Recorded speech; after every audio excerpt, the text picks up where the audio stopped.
नमस्कार दोस्तों, हमारे चैनल में आपका फिर से स्वागत है। दोस्तों, कम्यूटेड पेंशन के रिपेमेंट के लिए अब काफ़ी बड़ी मुहिम शुरू हो रही है, जिसमें कि हाल ही में FSBI PA द्वारा भी एक लेटर SBI के चेयरमैन को लिखा गया था और अब ये एक दूसरा letter State Bank retirees association जिसमें कि एस्टवाइल एसोसिएट बैंक के रिटायरीज का ऑर्गेनाइजेशन है और जिसके प्रेसिडेंट हैं डॉक्टर अनंत कृष्ण राव और general secretary CN Prasad ji हैं। इन्होंने अपने लेटर SBRA/C12/707 डेटेड 29 जून 2024 ये एड्रेस किया गया है the chairman State Bank of India corporate centre Mumbai. Respected sir, reduction of commutation period to 12 years.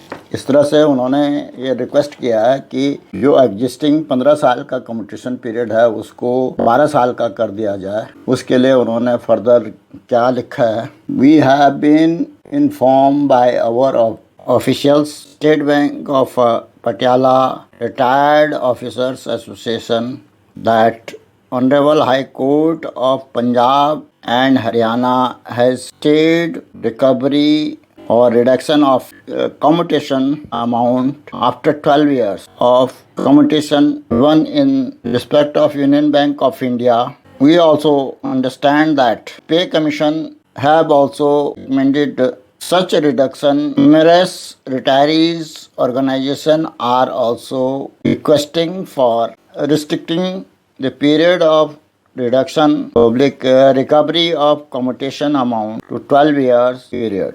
इस तरह से उन्होंने लिखा है कि ज़्यादातर सरकारी रिटायरीज के ऑर्गेनाइजेशन भी अपना रिप्रेजेंटेशन भेज रहे हैं गवर्नमेंट को और गवर्नमेंट के पे कमीशन द्वारा भी पहले रिकमेंड किया गया था कि 12 साल तक का ही कम्यूटेशन पीरियड होना चाहिए। We therefore request you to consider our request to reduce or restrict the period of reduction or recovery of commutation to 12 years and oblige.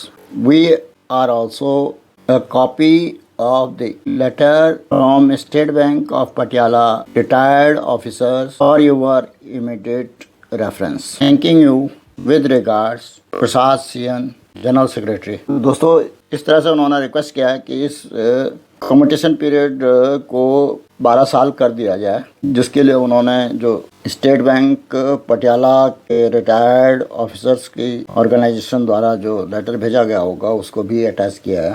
तो दोस्तों, अब ये देखना होगा कि SBI इस पर क्या एक्शन लेता है, क्या इसको कोई कॉग्निजेंस देता है या नहीं, क्योंकि अभी तक जो FSBI PA द्वारा जो लेटर भेजा गया था उसका भी कोई रिप्लाई नहीं आया है।